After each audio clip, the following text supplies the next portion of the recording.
ঝটপট সকাল বিকালে নাস্তার জন্য এখানে আমি 2টা ডিম ভেঙে নিলাম। সাথে এখানে আমি একদম সামান্য পরিমাণে একটু লবণ দিয়ে দিচ্ছি। আর এখানে 3 চা চামচ পরিমাণে দিয়ে দিচ্ছি চিনি। একদম ঘন হাফ কাপ পরিমাণে দুধ দিয়ে দিলাম। দিয়ে একসাথে একদম ভালোভাবে একটা কাঁটা চামচের সাহায্যে এটা আমি মিশিয়ে নিচ্ছি।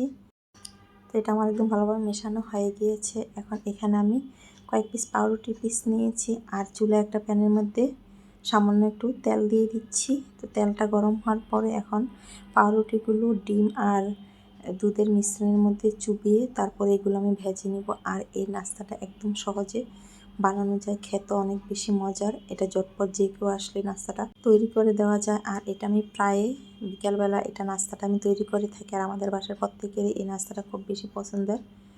তো উল্টে পাল্টে সুন্দর একটা কালার করে এগুলো আমি ভেজে নিচ্ছি আর একইভাবে বাকিগুলো ভেজে নিব। তো হয়ে গিয়েছে আমার ঝটপট সকাল বিকালে নাস্তার রেসিপি। এটা ভালো লাগলে লাইক কমেন্ট শেয়ার করে দিবেন। সবাই ভালো থাকবেন, সুস্থ থাকবেন। আজ এই পর্যন্তই, আজকের জন্য আল্লাহ হাফেজ।